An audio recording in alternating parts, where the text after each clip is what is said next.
The Great Hall of the Galactic Council stretched for miles in every direction. Beings from 100 different worlds sat in their assigned seats watching the debate unfold. The air buzzed with translation devices working overtime to convert thousands of different languages into something everyone could understand. Commander Lee Taemin stood at the human delegation's table, his uniform crisp and his face calm. He had been Earth's military representative for 3 years now, and he had learned to read the mood of the room. Today that mood was tense. "The Vorthak Empire refuses to accept your terms," hissed General Kralvex, his reptilian features twisted in anger. His forked tongue flicked out as he spoke, tasting the fear in the air. "You insects dare to tell us how to run our territory?" Ambassador Park Sora stepped forward smoothly.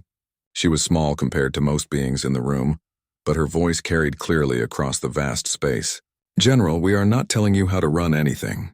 We are simply asking both sides to consider the lives that will be lost if this war continues."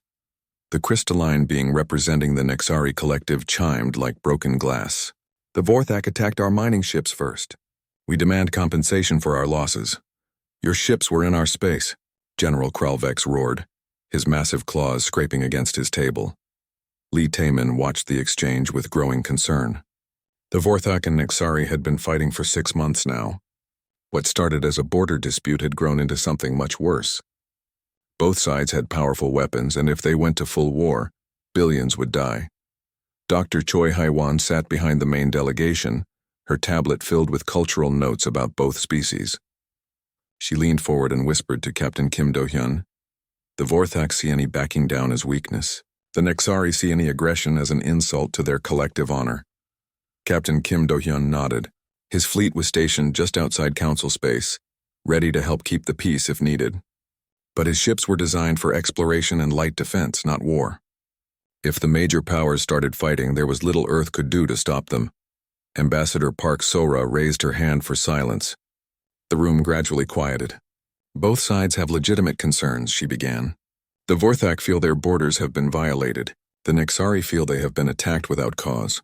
But what if we look at this differently?" She activated a holographic display showing the disputed region of space. "This area is rich in rare minerals that both sides need. Instead of fighting over who controls it, why not share it?" General Kralvex laughed, a sound like rocks grinding together. "Share with these crystal freaks?" The Nexari representative's light flickered angrily. "We will not work with these primitive lizards." "Then let me propose something else," Park Sora said calmly. "What if Earth administered the mining operations? We would extract the materials both sides need and distribute them fairly. We have no interest in keeping the minerals for ourselves." The hall erupted in discussion. Beings turned to their neighbors, talking in rapid bursts of clicking, chirping, and growling. Lee Taemin could see some nodding, others shaking their heads or equivalent gestures. The council speaker, an ancient being whose species had helped found the council centuries ago, called for order. "The human proposal is interesting, but why should we trust Earth to be fair?" Park Sora smiled. "Because we have nothing to gain by being unfair. Earth joined the council to learn and to help, not to conquer. Our history speaks for itself. It was true. In 50 years of council membership, Earth had never claimed territory or started conflicts. Humans had mediated dozens of disputes, always finding solutions that left everyone at least somewhat satisfied. "The humans have a point," said a delegate from the Theta sector. "They helped us resolve our trade dispute with the Centauri Union. And they stopped the Rigel incident from becoming a war," added another voice. General Kralvex's eyes narrowed. "Fine. But if the humans betray this trust, the Vorthak Empire will remember." The Nexari representative's crystalline form chimed agreement.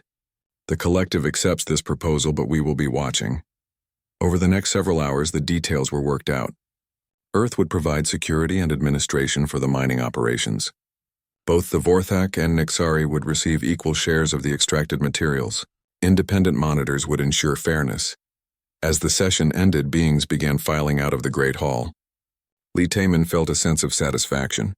Another war prevented, more lives saved. This was why Earth had joined the council. "Good work today," Captain Kim Do-hyun said, joining the group as they packed their materials. "It was touch and go for a while," Dr. Choi Haiwan admitted. "Both species are very proud. I wasn't sure they would accept any compromise." Park Sora nodded. "Pride can be useful, but it can also be dangerous.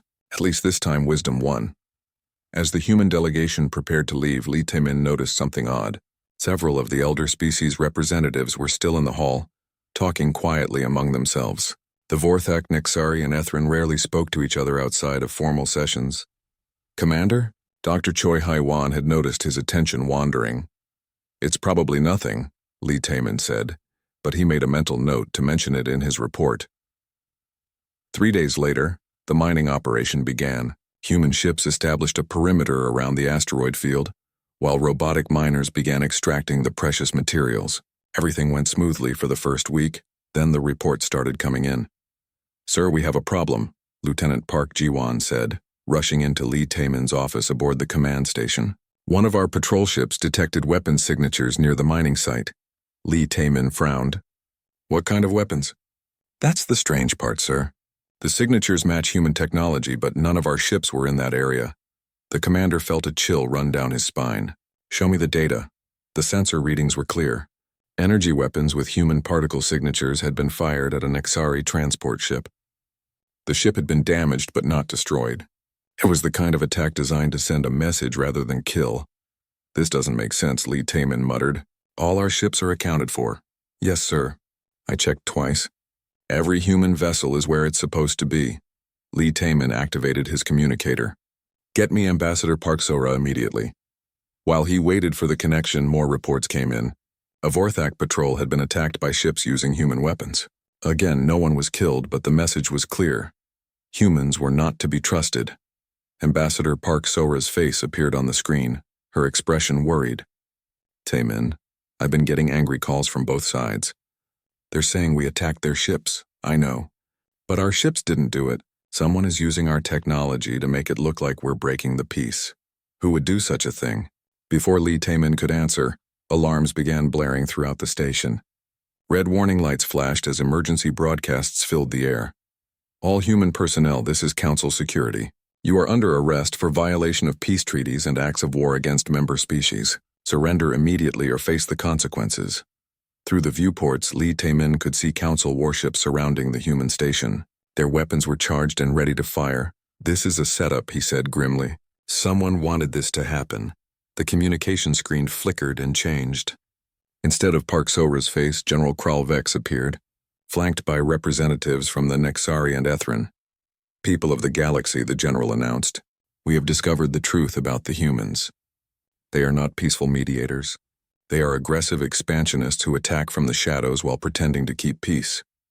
We have evidence, the Nexari representative added, its crystalline voice ringing with artificial sadness. Human weapons, human tactics, human betrayal.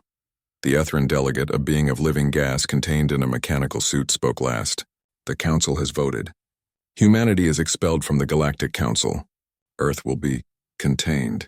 To prevent further aggression, Lee Tae-min felt his blood turn to ice. Contained was a diplomatic term that could mean anything from blockade to complete destruction. All human ships will surrender now, General Kralvex continued. Any resistance will be met with overwhelming force. Around the station, human personnel looked to their commander for orders. Lee Tae-min knew they were outgunned and outnumbered.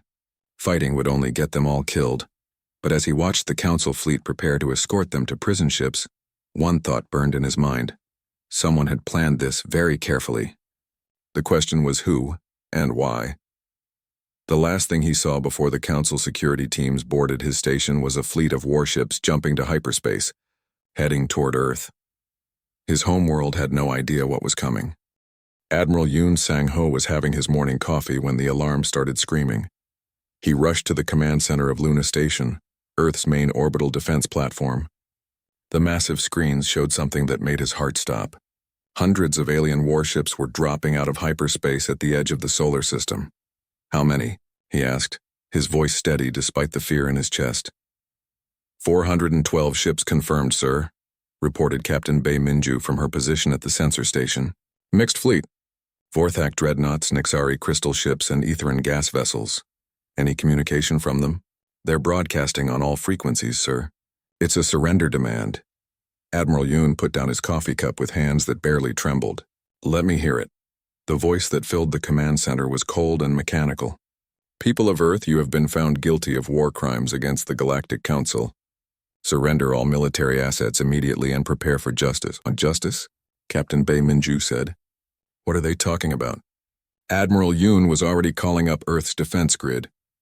The planet had 47 ships capable of fighting, plus orbital weapons platforms and ground-based missile systems.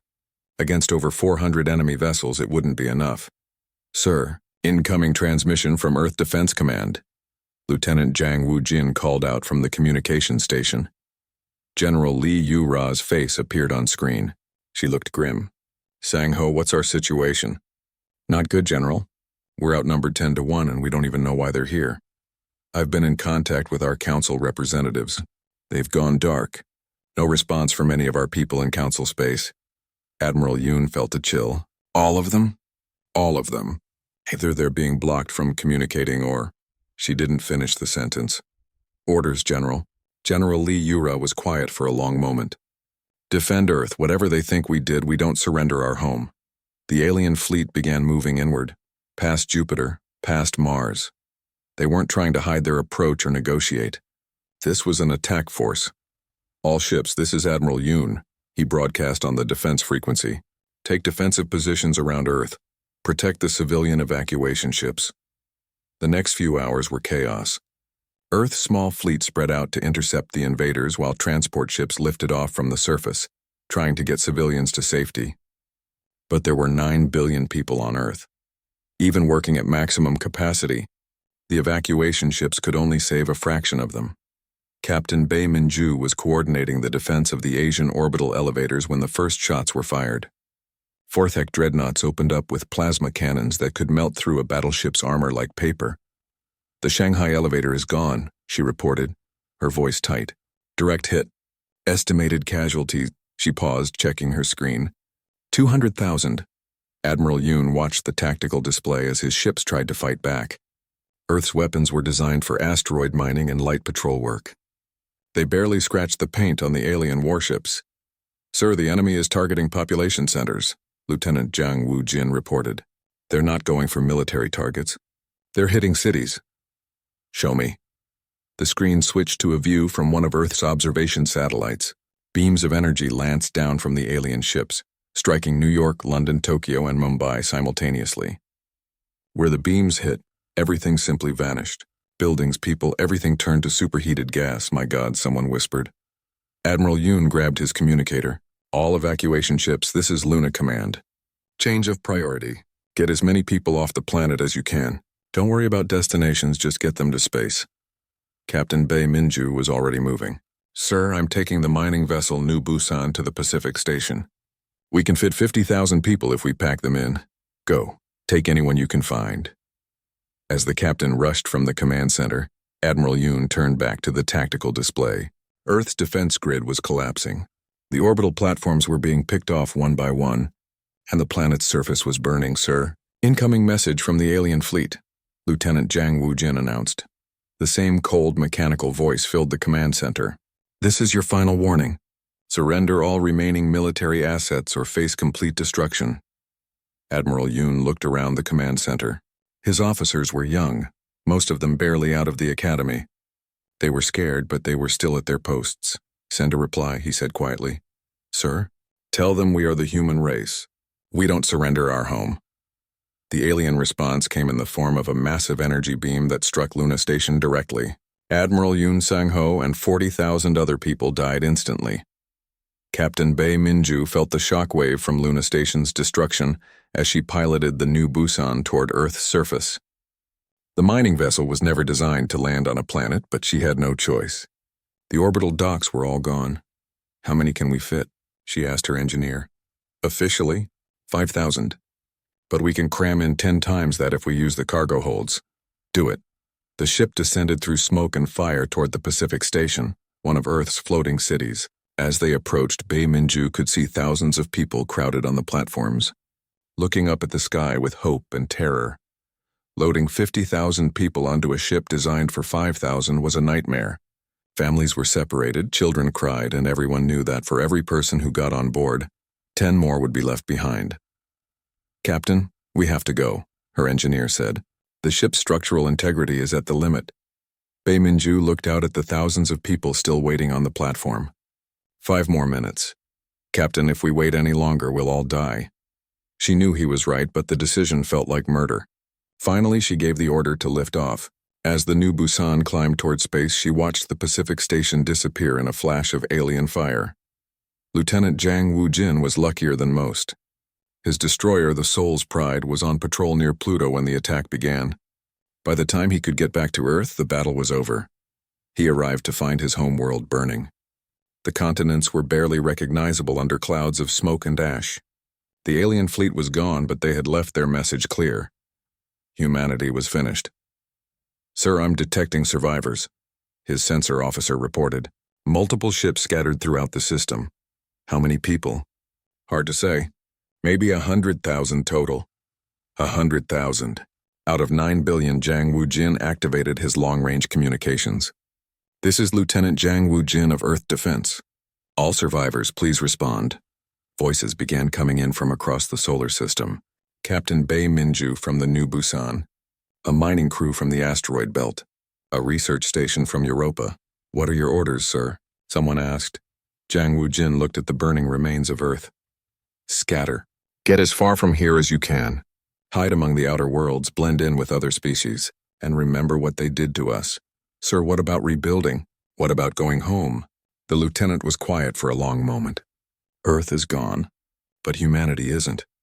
We'll find a way to survive, and someday—" He paused, watching another piece of debris that had once been a space station drift past his ship. "Someday we'll make them pay for this." The scattered survivors began jumping to hyperspace, carrying the last remnants of the human race into the darkness between stars. Behind them, Earth continued to burn. In the depths of space, other ships monitored the destruction. Council observers recorded everything for the official report. The human problem had been solved. Earth was no longer a threat to galactic order, but they had made one crucial mistake. They had assumed that destroying Earth would destroy humanity's spirit. They were wrong. In the hidden corners of the galaxy, in the spaces between stars where no council ship ever traveled, the survivors began to gather. They had lost their home, their families, their entire civilization, but they had not lost their memory, and they had definitely not lost their capacity for revenge. The galaxy thought humanity was finished. They would learn how wrong they were. 5 years had passed since Earth burned. Han Ji-soo wiped the grease from her hands as she finished installing the navigation system in the Vorthak battleship. Around her, reptilian workers hissed orders in their native language, but she had learned enough to understand them. "Good work, human," said Supervisor Velthar, his forked tongue tasting the air near her. "Your species may be weak, but you understand machines." Jisoo nodded humbly, keeping her eyes down. "Thank you, Supervisor. I lived to serve the Empire. It was a lie, of course." She lived for only one thing: revenge. The Vorthak had taken her in after Earth's destruction, believing her to be a grateful refugee. They thought humans were harmless now, broken by the loss of their world. They were wrong. As she worked on the ship's systems, Jisoo had been making careful modifications. Nothing obvious, nothing that would be noticed during routine inspections. But when the time came, this battleship and dozens of others would turn their weapons on their own crews. After her shift ended, Jisoo returned to her small quarters in the workers' section of the shipyard. She activated a hidden communicator built into her wall unit, using a frequency that the Vorthak couldn't detect. "Phoenix to Eagle's Nest," she whispered. "Eagle's Nest here," came the reply. She recognized the voice of Commander Lee Taemin, though he was using a code name. "Report status. 15 more ships modified this week. The new plasma routing system is in place. When you give the signal, they'll have 30 seconds before their weapons overload." "Excellent work. What about the special project?" Jisoo smiled grimly. "I've been working in the weapons research lab for 3 months now. The Star Killer is real and it's almost ready for testing." There was a pause on the other end. "Can you get the plans?" "Already done. But Commander, this weapon, it's designed to destroy entire solar systems. Everything in the target area just stops existing." "Understood. Continue your mission." "Sir, there's something else. I've been hearing rumors about a test target. They're planning to use it on the Rigel system. 2 billion people live there."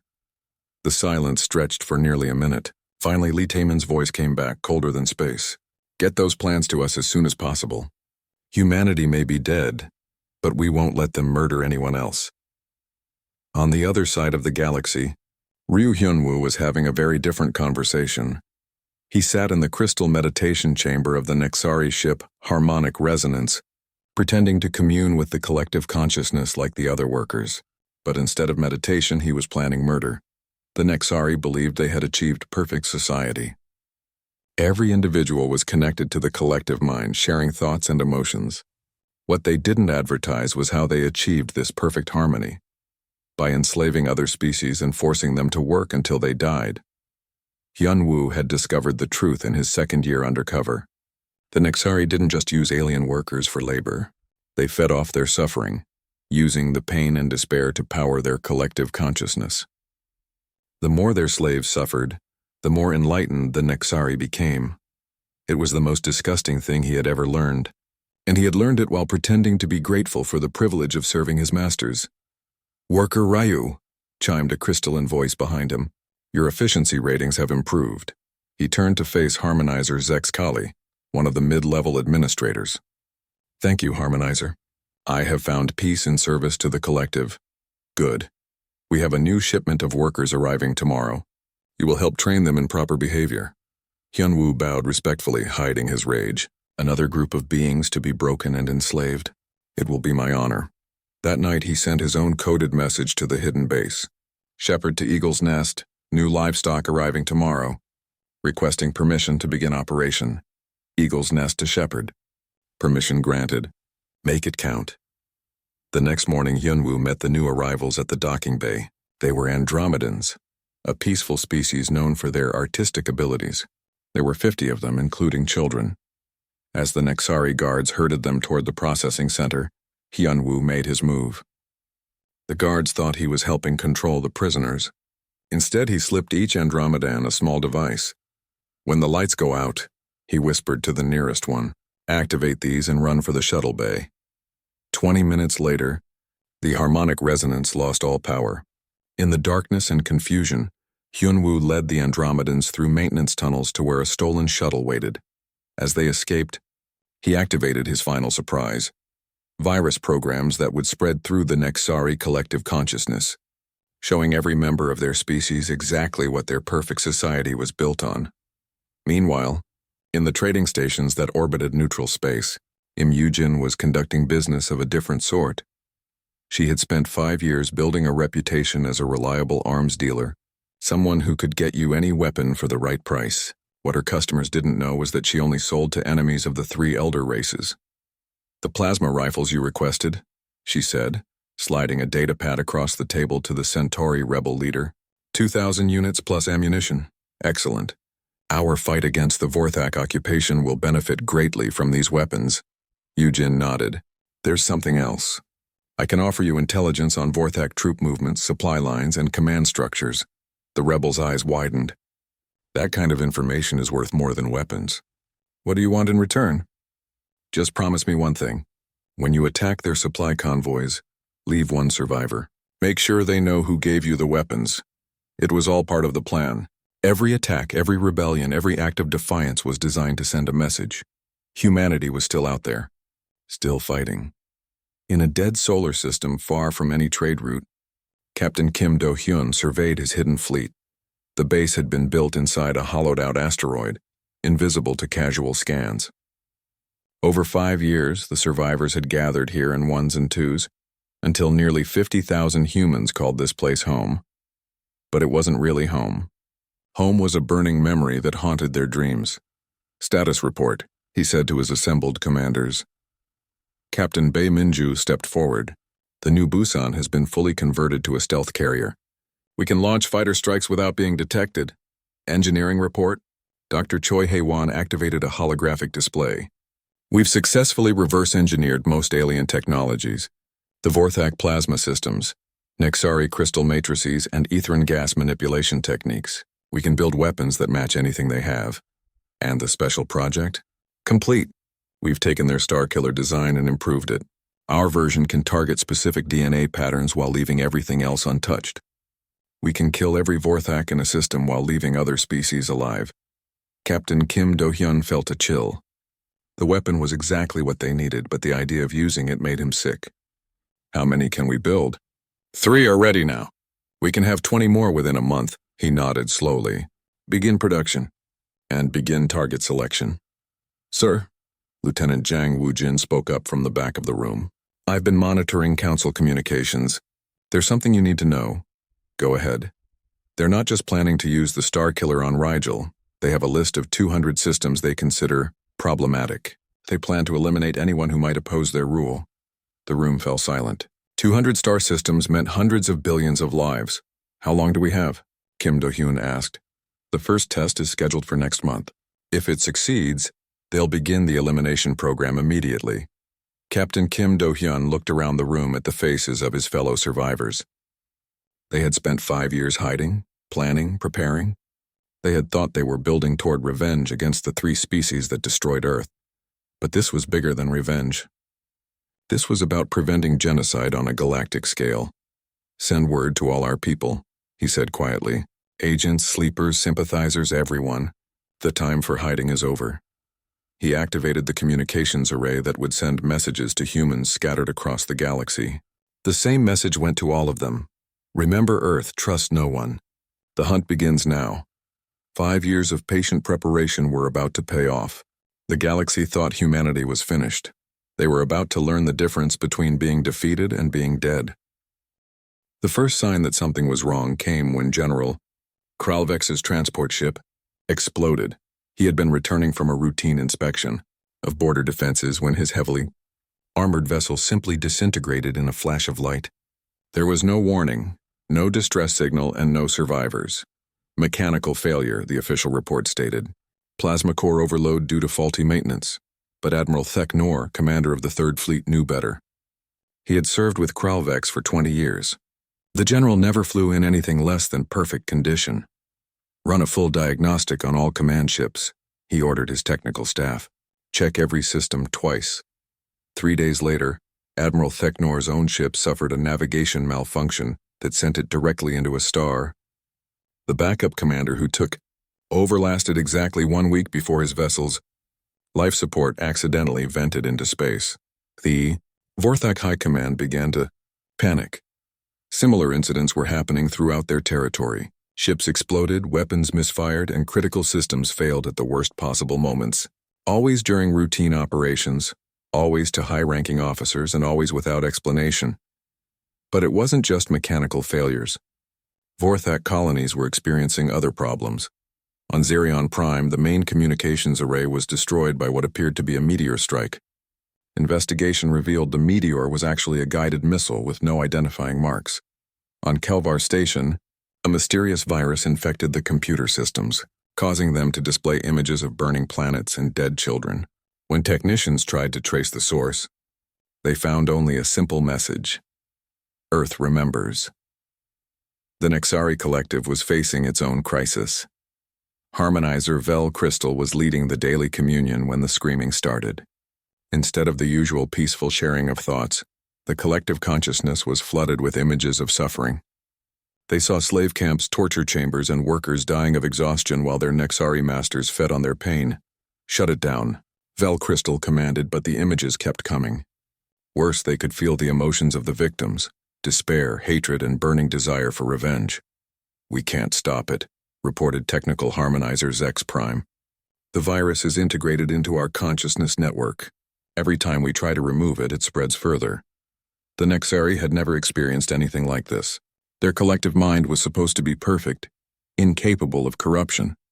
But now they were forced to see themselves as their victims saw them, monsters who tortured other beings for their own enlightenment. Some Nexari began to question everything they believed. Others went mad from the conflicting thoughts.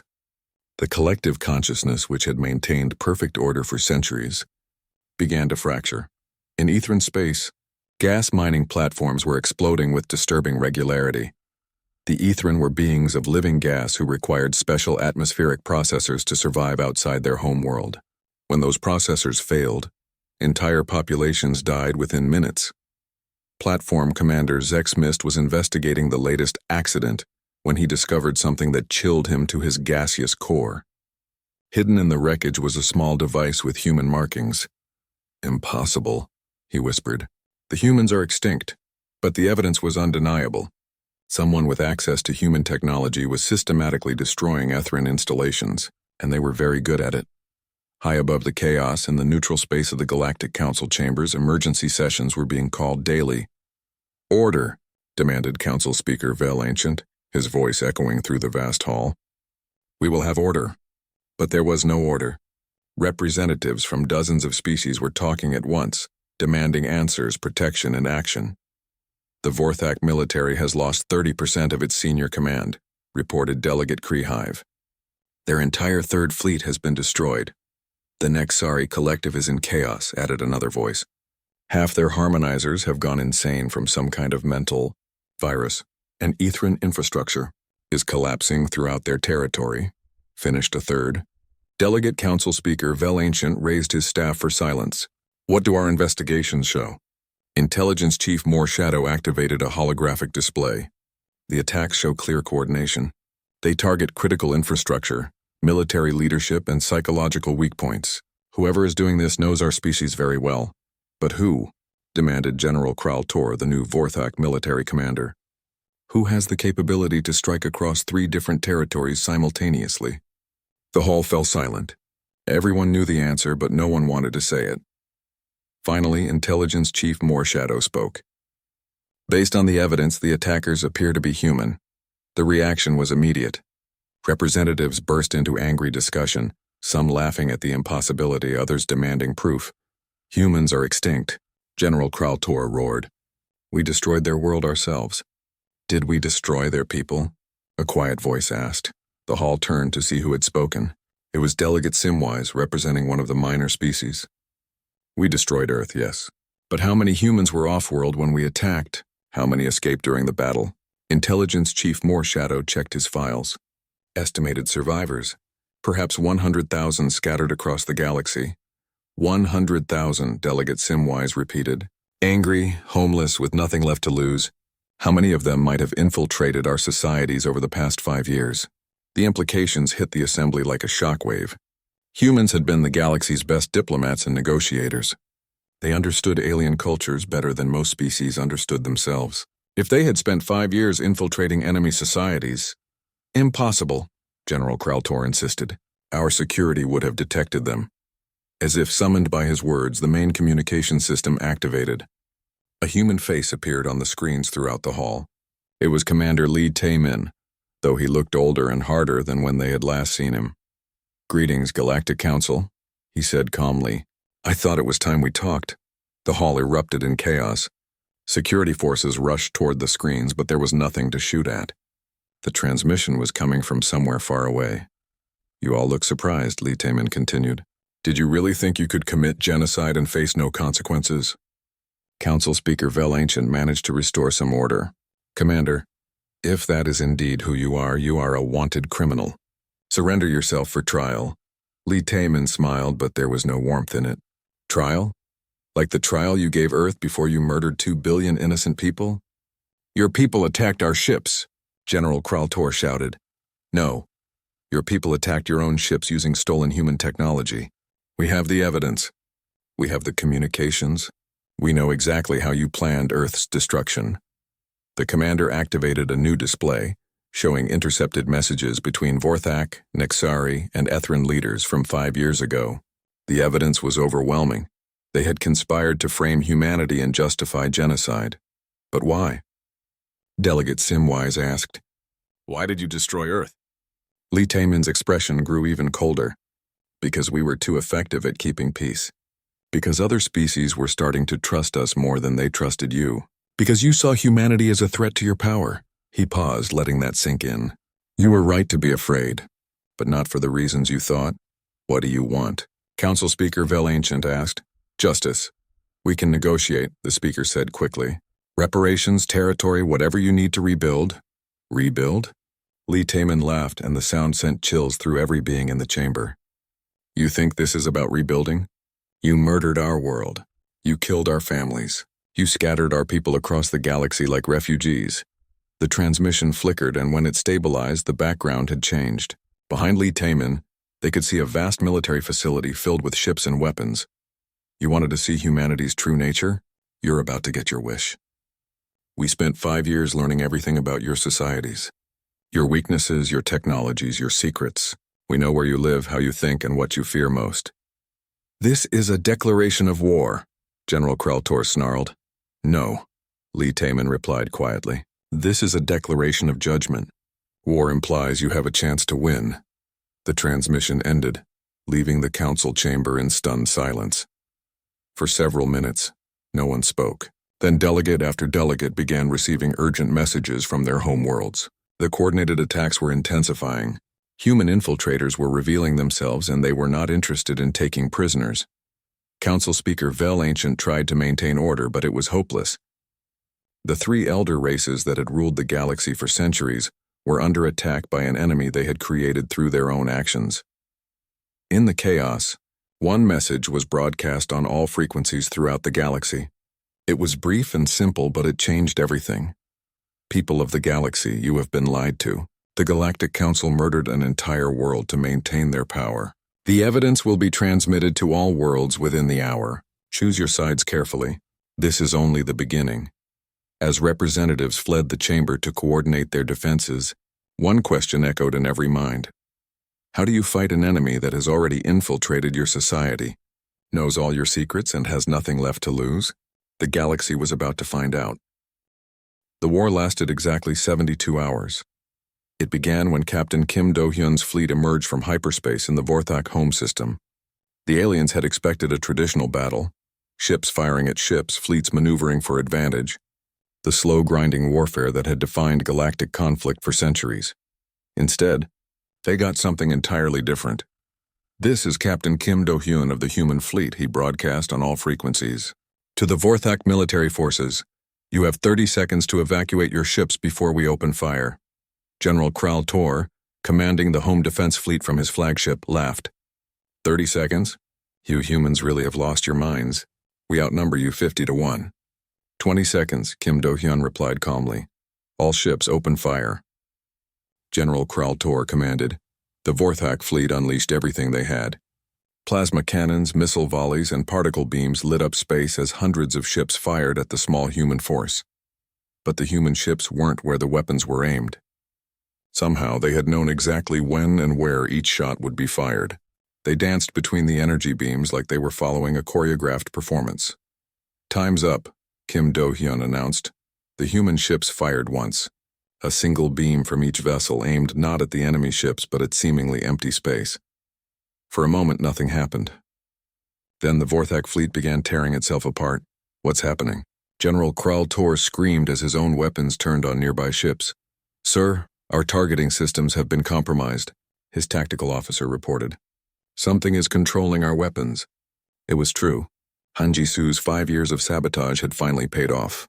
Hidden programs in the Vorthak computer systems activated simultaneously, turning their own weapons against them. Ships that had been firing at humans suddenly found themselves firing at each other, but that was only the beginning. Target their homeworld, Kim Do-hyun ordered quietly. The Starkiller weapon charged with a sound like reality breaking. The beam that emerged was invisible to normal sensors, but its effects were immediately apparent. Every Vorthak on the planet's surface simply stopped existing. Not killed, not vaporized. They ceased to be as if they had never existed at all. But every other life form, the enslaved species, the native plants and animals, even Vorthak children who had mixed DNA from other species, remained completely unharmed. Impossible, General Kraltor whispered, watching his homeworld become a graveyard for his people while leaving everything else untouched. Surrender, Kim Do-hyun said simply. Or we target every Vorthak world in the galaxy. The general's fleet was already defeated, his weapons useless, his homeworld dead. He had no choice. I surrender. In Nexari space, the attack was psychological rather than physical. Ryu Hyunwoo had spent 5 years infiltrating their collective consciousness network. When the time came, he didn't destroy their ships or kill their people. Instead, he did something worse. He forced them to feel empathy. Every Nexari in the collective suddenly experienced the pain of every being they had enslaved. They felt the despair of workers dying in their mines, the agony of children separated from their families, the hopeless suffering of entire species ground down for Nexari benefit. For a race that had spent centuries feeding on others' pain while feeling nothing themselves, the experience was devastating. Most of them went insane within minutes. Others simply shut down, their crystalline forms going dark as their consciousness retreated from the overwhelming emotions. "Make it stop," pleaded Harmonizer Vel Crystal, one of the few who retained any sanity. "Please, we'll do anything." "You want it to stop?" Ryu Hyunwoo's voice echoed through the collective consciousness. "Free every slave. Return every stolen child. Compensate every species you've harmed. And surrender control of your government to a council of your former victims. Yes, anything." The Nexari collective, which had ruled through fear and pain for millennia, crumbled in a single day. The Ethrin lasted the longest, but only because they tried to run. When they saw what happened to the Vorthak and Nexari, the gaseous beings attempted to evacuate their core worlds and flee to another galaxy. It was a good plan, except for one problem. Humans had infiltrated their escape fleets. Lieutenant Jang Woo-jin watched from the bridge of his captured Ethrin command ship as the alien evacuation convoy tried to reach the galactic edge. He had been pretending to be a maintenance worker on this very ship for 3 years. "This is the human fleet," came a familiar voice over the communications. It was Commander Lee Taemin, now aboard his own captured council vessel. "Ethrin evacuation convoy, you are ordered to return to your homeworlds." "Never," came the reply from the convoy commander. "We will not submit to human judgment." "Then you've made your choice," Lee Taemin said sadly. What happened next became known throughout the galaxy as the Long Hunt. Human ships pursued the fleeing Ethrin across hundreds of light years, picking off vessels one by one, not destroying them, capturing them. Every captured ship was sent back to Ethrin space with a simple message: return willingly or be brought back by force. After 2 weeks of running and losing ships daily, the Ethrin gave up. They returned to face whatever justice humanity had planned. The trials were broadcast across the galaxy. Dr. Choi Hai-wan had spent 5 years documenting the crimes of the 3 elder races. When she presented her evidence to the reformed Galactic Council, the scope of their atrocities stunned even the humans. "In the past century alone," she announced to the assembled delegates, "the Vorthak Empire has enslaved 47 species, committed genocide against 12 others, and stolen the natural resources of over 200 worlds. The evidence was overwhelming. Video recordings, official documents, survivor testimony. Everything was laid out in excruciating detail. The Nexari collective has been even worse," Dr. Choi continued. "They have perfected the art of psychological torture, feeding on the suffering of other beings while convincing themselves they were achieving enlightenment. When it came to the Ethrin, the crimes were more subtle but no less horrific. They have manipulated galactic politics for centuries, starting wars between other species while presenting themselves as neutral mediators. The conflict that led to Earth's destruction was only their latest scheme." General Kraltor, Harmonizer Vel Crystal, and Ethrin Prime Minister Zex Gas stood in the dock, facing representatives from hundreds of species they had wronged. "What is your verdict?" asked the new council speaker, a delegate from one of the liberated worlds. The answer was unanimous: guilty on all counts. But the sentencing surprised everyone. "We could execute you," Commander Lee Taemin said, addressing the 3 leaders. "We could wipe out your species like you wiped out Earth. We have the power to do it." The 3 aliens waited for their death sentence. "Instead, we choose a different path," Lee Taemin continued. "You will live. But you will live as your victims lived. The Vorthak will be placed under the protection of the species they enslaved. The Nexari will have their collective consciousness permanently severed. They will experience individual emotions for the first time in centuries.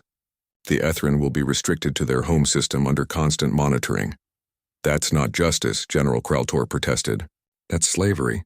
"No," Lee Taemin replied quietly. "That's mercy. Justice would be what you did to Earth." The rebuilding began immediately. Captain Bae Minju stood on the observation deck of the terraforming station, watching as the dead world below slowly came back to life. They had named it New Seoul, in honor of one of Earth's lost cities. "It's beautiful," said Ambassador Park So-ra, who had been freed from her prison during the liberation of Council space. "It's not Earth," Bae Minju replied sadly. "No, but it's hope." The new world was being settled by humans and aliens working together. The species that had been enslaved by the elder races were eager to help humanity rebuild, grateful for their liberation. But humanity had changed. The innocent idealists who had joined the Galactic Council 50 years ago were gone, replaced by people who understood that sometimes peace required strength. The new Galactic Constitution included the Terra Memorial Protocol, written in simple words that every species could understand. Any government that commits genocide will face immediate and total military response from all council members. This galaxy will never again allow the slaughter of innocents in the name of power. Commander Lee Tae-min stood before the memorial wall in New Seoul's capital city. Every name of every human killed in Earth's destruction was carved into the black stone, all 2.3 billion of them. "Did we do the right thing?" asked Dr. Choi Hae-won, joining him. Lee Tae-min was quiet for a long moment. "We showed mercy to beings who showed us none. We chose justice over revenge. Our children will grow up in a galaxy where genocide is impossible. And the cost? The cost was everything we used to be," he admitted. "We're not the same species that joined the Council 50 years ago. We're harder now, colder. We've learned that sometimes the only way to preserve peace is to be willing to destroy those who would break it." Dr. Choi nodded. "The galaxy will never underestimate humanity again." "No," Lee Tae-min agreed. "They'll never make that mistake twice." Above them, ships from 100 different worlds patrolled the system, all working together to maintain the peace. It was not the peace of submission that the elder races had enforced.